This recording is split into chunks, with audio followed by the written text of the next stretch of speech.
ಮುಂದಿನ ಸಮಾಜಕ್ಕೆ ಅದನ್ನು ಉಣಬಡಿಸುತ್ತಾ ಸಮಾಜದಲ್ಲಿ ಪ್ರಜ್ಞೆ ಏರ್ಪಡಿಸಿ ಸಮಾಜವನ್ನು ಬದಲಾಯಿಸಲಿಕ್ಕೆ ಇವತ್ತು ಇಲ್ಲಿ ಬಂದಿದ್ರಿ.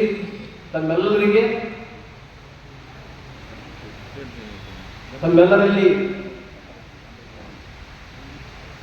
ಅಭಿನಂದನೆಗಳನ್ನು ಸಲ್ಲಿಸುತ್ತಾ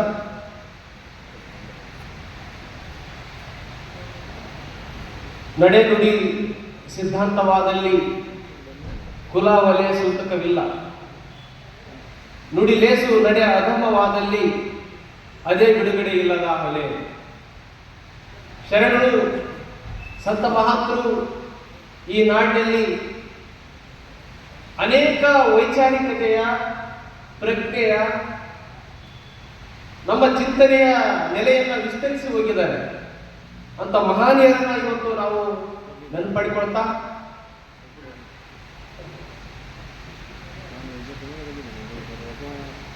ಈ ಒಂದು ಕಾರ್ಯಕ್ರಮಕ್ಕೆ ನನ್ನನ್ನ ಪ್ರೀತಿಯಿಂದ ಸ್ವಾಗತಿಸಿದ ಶಿವಮೊಗ್ಗದ ಎಲ್ಲ ನನ್ನ ಸ್ನೇಹ ಬಳಗಕ್ಕೆ, ವಿಶೇಷವಾಗಿ ನಮ್ಮ ಲಾಯರ್ ಸಾಬ್ ಆಗಿರುವಂಥ ಶಾರಾಜ್ ಅವರಲ್ಲಿ ವಂದಿಸುತ್ತಾ, ನನಗೆ ಫಸ್ಟು ಅವ್ರು ಕೇಳಿದಾಗ ಶಿವಮೊಗ್ಗ ಅಂತ ಹೇಳಿದ ತಕ್ಷಣ ಒಪ್ಕೊಂಡೆ. ಭಾಳ ದೂರ ಆಗ್ತದೆ, ಸಿಂಧನೂರಿಂದ ಇಲ್ಲಿ ಬರಲಿಕ್ಕೆ ಭಾಳ ದೂರ ಆಗ್ತದೆ. ಒಪ್ಕೊಂಡಿದ್ದ ಕಾರಣ ಇಷ್ಟೇ ಅಂದರೆ, ನಾವು ಇಲ್ಲೇ ಹುಟ್ಟಿ ಇಲ್ಲೇ ಓದಿ ಬೆಳೆದಂಥ ಪರಿಸರ ಇದೆ, ಇಲ್ಲಿ ಹೋರಾಟ ಮಾಡಿದಂಥ ಪರಿಸರ ನಮಗೆ. ಹಾಗಾಗಿ ಆಯಿತು, ಖಂಡಿತ ಬರ್ತೇನೆ ಅಂತ ಹೇಳಿ ಒಪ್ಕೊಂಡಿದ್ದೇನೆ. ಅವರ ಪ್ರೀತಿಗೆ, ನಿಮ್ಮೆಲ್ಲರ ಅಭಿಮಾನಕ್ಕೆ ನಾನು ಯಾವತ್ತು ಚಿರಋಣಿ ಅನ್ನುವಂಥ ಮಾತನ್ನ ಹೇಳ್ತಾ, ಕ್ವಿಟ್ ಇಂಡಿಯಾ ಮೂವ್ಮೆಂಟ್ ಬಗ್ಗೆ, ಸ್ವಾತಂತ್ರ್ಯ ಚಳವಳಿ ಬಗ್ಗೆ, ಸ್ವಾತಂತ್ರ್ಯ ಪೂರ್ವ ಮತ್ತು ನಂತರದ ವಿದ್ಯಮಾನಗಳ ಬಗ್ಗೆ ಮಾತಾಡಬೇಕಂತ ಹೇಳಿದ್ರೆ, ಫಸ್ಟಿಗೆ ನನ್ನ ಸಂಘಟಕರಿಗೆ ಒಬ್ಬರಿಗೆ ಫೋನ್ ಹಚ್ಚಿದೆ.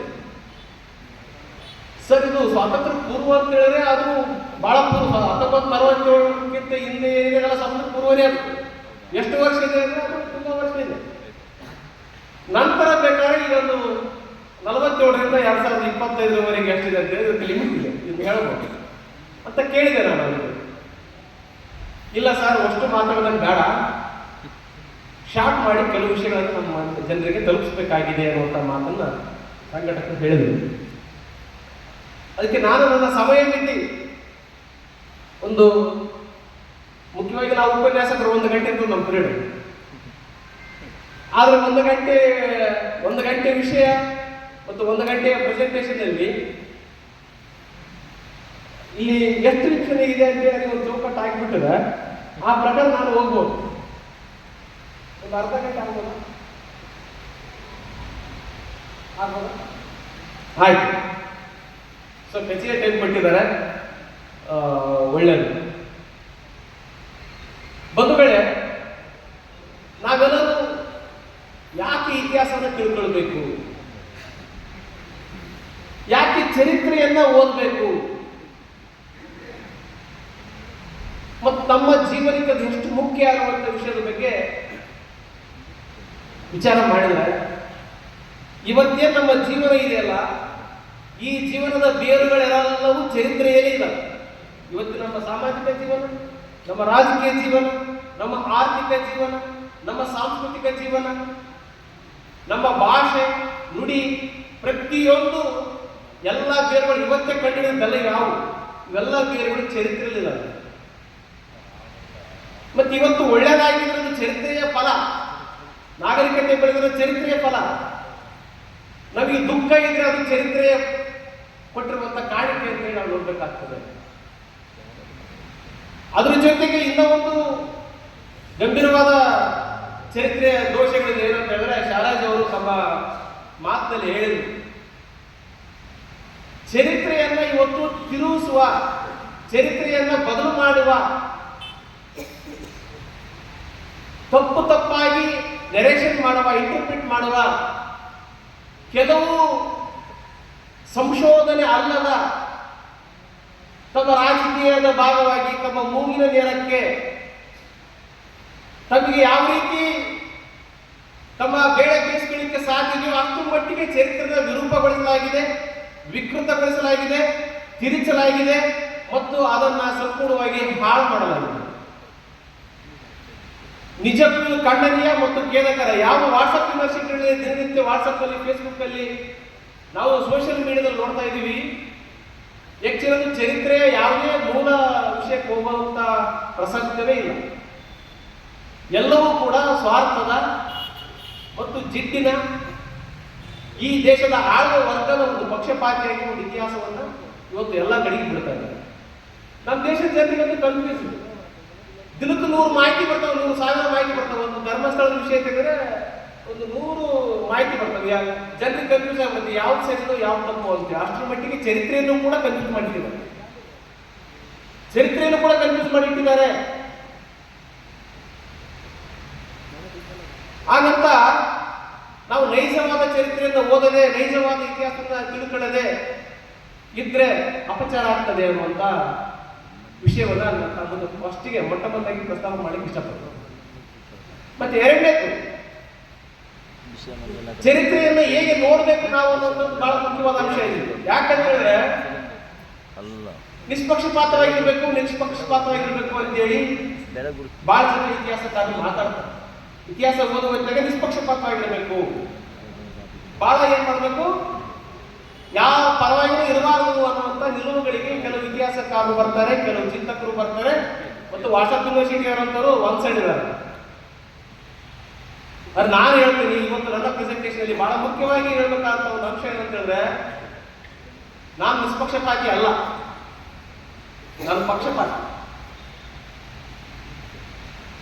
ನಿಷ್ಪಕ್ಷಪಾತಿ ಎಂಬುವುದೇ ಆಳುವ ವರ್ಗಕ್ಕೆ ಸೇವೆ ಸಲ್ಲಿಸುವ ಒಂದು ವಾದ.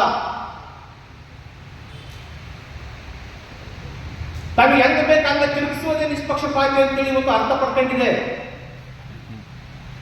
ನಾವ್ ಯಾವ ಪಕ್ಷಪಾತಿ ಅಂತ ಕೇಳಿದ್ರೆ, ನಾವು ಇತಿಹಾಸಕಾರರಿಗೆ ಯಾವ ಪಕ್ಷಪಾತಿ ಅಂತ ಕೇಳಿದ್ರೆ, ಭಾರತ ದೇಶದ ಪ್ರತಿಶತ 100ಕ್ಕೆ 100ರಷ್ಟು ಯಾರು ದುಡಿತಾ ಇದ್ದಾರೆ, ಯಾರು ಈ ದೇಶದ ಕಟ್ತಾ ಇದ್ದಾರೆ, ಯಾರು ಈ ದೇಶ ನಿಜವಾಗಿ ಸ್ವಾತಂತ್ರ್ಯ ಹೋರಾಟ ಮಾಡಿದ್ದಾರೆ, ಯಾವ ಚಳವಳಿಯನ್ನ ಈ ದೇಶದ ಇತಿಹಾಸಕಾರರು ಅವ್ರನ್ನ ನಗಣ್ಯ ಮಾಡಿದ್ದಾರೆ, ಅವ್ರನ್ನ ಇತಿಹಾಸದಲ್ಲಿ ಅವ್ರನ್ನ ಒಳಗೊಂಡಿಲ್ಲ, ನಾವು ಅವ್ರ ಪಕ್ಷಪಾತಿ. ಕಾರ್ಮಿಕರು ಈ ದೇಶದ ಇತಿಹಾಸವನ್ನ ಸ್ವಾತಂತ್ರ್ಯಕ್ಕಾಗಿ ಹೋರಾಟ ಮಾಡಿದ್ದಾರೆ, ಆದಿವಾಸಿಗಳು ಈ ದೇಶದ ಸ್ವಾತಂತ್ರ್ಯಕ್ಕೋಸ್ಕರ ಹೋರಾಟ ಮಾಡಿದ್ದಾರೆ, ಮುಸ್ಲಿಂ ಸಮುದಾಯದವರು ಈ ದೇಶದ ಸ್ವಾತಂತ್ರ್ಯಕ್ಕೋಸ್ಕರ ಹೋರಾಟ ಮಾಡಿದ್ದಾರೆ, ಸರ್ವ ಜನಾಂಗದವರು ಈ ದೇಶ ಸ್ವಾತಂತ್ರ್ಯಕ್ಕೆ ಹೋರಾಟ ಮಾಡಿದ್ದಾರೆ. ಆದ್ರೆ ಇತಿಹಾಸದಲ್ಲಿ ಕೆಲವು ಹೆಸರು ಇದೆ, ಕೆಲವುಗಳ ಹೆಸರು ಇಲ್ಲ. ಹಂಗಾಗಿ ನಾನು ಈಗ ಪಕ್ಷಪಾತಿ ಆಗಲೇಬೇಕಾಗ್ತದೆ. ಯಾರ ಪರವಾಗಿ ಅಂತ ಹೇಳಿದ್ರೆ, ಯಾರ ಇತಿಹಾಸದಲ್ಲಿ ಹೆಸರಿಲ್ಲವೋ, ಯಾರು ಇತಿಹಾಸದಲ್ಲಿ ಸೇವೆ ಸಲ್ಲಿಸಿ ಈ ದೇಶವನ್ನು ಕಟ್ಟಿದಾರೋ, ನಾನು ಅವರ ಪಕ್ಷಪಾತಿ ಅಂತ ಹೇಳಿ ನಾನು ಹೆಮ್ಮೆಯಿಂದ ಹೇಳಲಿಕ್ಕೆ ಇಷ್ಟಪಡ್ತೀನಿ ಬಂಧುಗಳು. ಇದರ ಭಾಗವಾಗಿ ಈ ದೇಶದಲ್ಲಿ ಇತಿಹಾಸ ಕಟ್ಟಲಿಕ್ಕೆ ಮತ್ತು ಇತಿಹಾಸ ನೋಡ್ಲಿಕ್ಕೆ ಅನೇಕ ಚಿಂತಕರು ಕೂಡ, ಅವರ ಚಿಂತನೆಗಳು ಕೂಡ ಬಹಳ ಪ್ರಮುಖವಾಗಿ ಕಂಡು ಬರ್ತವೆ. ನಾವು ಅವರ ಪಕ್ಷಪಾತಿ. ಡಾಕ್ಟರ್ ಬಾಬಾ ಸಾಹೇಬ್ ಅಂಬೇಡ್ಕರ್ ಅವರು ಕೇವಲ ರಾಜಕೀಯ ತಜ್ಞರು, ಸಂವಿಧಾನ ತಜ್ಞರು ಅನ್ನೋದಕ್ಕಿಂತ ಇತಿಹಾಸ, ಸಂಸ್ಕೃತಿ ಮತ್ತು ತತ್ವಜ್ಞಾನಿಗಳು ಕೂಡ ಹೌದು. ನಾನು ಅವರ ಪಕ್ಷಪಾತಿ. ಬಸವೇಶ್ವರ, ಬುದ್ಧ, ಏನು ನಂತರದ ಪೆರಿಯಾರ್, ನಾರಾಯಣಗುರು, ಇವರೇನು ಇತಿಹಾಸ ಬರೆದ್ರು, ನಾನು ಅವ್ರ ಪಕ್ಷಪಾತಿ. ನಾನು ಒಂದು ವಿಷಯದಲ್ಲಿ ಅನುಮೋದನೆ ಮಾಡ್ತೇನೆ. ಏನಂತ ಹೇಳಿದ್ರೆ, ಇತಿಹಾಸದಲ್ಲಿ ಸ್ವಾತಂತ್ರ್ಯ ಪೂರ್ವದಲ್ಲಿ ಮತ್ತು ಸ್ವಾತಂತ್ರ್ಯ ನಂತರದಲ್ಲಿ ಇತಿಹಾಸವನ್ನು ಭಾರತ ದೇಶದಲ್ಲಿ ಬಹುಮಟ್ಟಿಗೆ ನಿರ್ವಚನೆ ಮಾಡಲಿಕ್ಕೆ ಕಾರಣೀಭೂತರಾದವರು ಇರ್ಫಾನ್ ಹಬೀಬ್ ಮತ್ತು ಅವ್ರ ತಂದೆ ಮಹಮ್ಮದ್ ಹಬೀಬ್. ಇರ್ಫಾನ್ ಹಬೀಬ್ ಮತ್ತು ಅವ್ರ ತಂದೆ ಮಹಮ್ಮದ್ ಹಬೀಬ್ ಅವರು ಕೂಡ ಬಹಳ ನೈಜವಾದ, ಬಹಳ ಅದ್ಭುತವಾದ ಇತಿಹಾಸವನ್ನು ಬರೆದಿದ್ದಾರೆ. ನಾನು ಅವ್ರ ಪಕ್ಷಪಾತಿ. ಒಬ್ಬ ತಜ್ಞ ಹೇಳ್ತಾನೆ, ಏನಂತ ಹೇಳಿದ್ರೆ, ಬರ್ತೀನಿ ವಿಷಯಕ್ಕೆ ಬರ್ತೀನಿ. ಒಬ್ಬ ತಜ್ಞ ಹೇಳ್ತಾರೆ, ಕಾರ್ಲ್ ಮಾರ್ಕ್ಸ್ ಅಂತ ಒಬ್ಬ ಚಿಂತಕ ಹೇಳ್ತಾರೆ, ಏನಂತ ಹೇಳಿದ್ರೆ, many can analyse the history, but question is that how to change the history. ಇತಿಹಾಸ ಎಲ್ಲರೂ ಹೇಳ್ತಾರೆ, ಎಲ್ಲರೂ ಇತಿಹಾಸ ಪಾಠ ಮಾಡ್ತಾರೆ, ಎಲ್ಲರೂ ಇತಿಹಾಸ ಓದ್ತಾರೆ, ತಿಳ್ಕೊತಾರೆ. ಆದ್ರೆ ಪ್ರಶ್ನೆ ಇರುವುದು ಇತಿಹಾಸ ಓದೋದ್ರಲ್ಲಿ ಅಲ್ಲ, ಇತಿಹಾಸ ತಿಳ್ಕೊಳ್ಳೋದ್ರಲ್ಲ, ವರ್ತಮಾನವನ್ನು ಬದಲಿಸುವುದರಲ್ಲಿ ಪ್ರಶ್ನೆ ಇದೆ.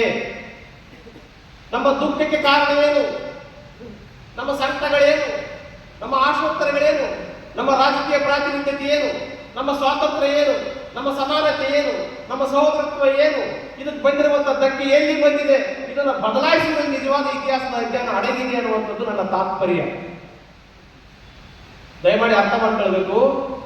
ನಮಗಿರುವಂತ ಏನಿವತ್ತು ದುಃಖ ದುಮ್ಮಾನಗಳು ದುಗುಡಗಳಿದಾವೆ, ತಲ್ಲಣಗಳಿದಾವೆ, ಹಿಂಸೆಗಳಿದಾವೆ, ನೋವುಗಳಿದಾವೆ, ಹತಾಶೆಗಳಿದಾವೆ, ಅದಕ್ಕೆಲ್ಲದಕ್ಕೂ ಪರಿಹಾರ ಕಂಡುಕೊಳ್ಳುವುದು ಇತಿಹಾಸದ ಕರ್ತವ್ಯ.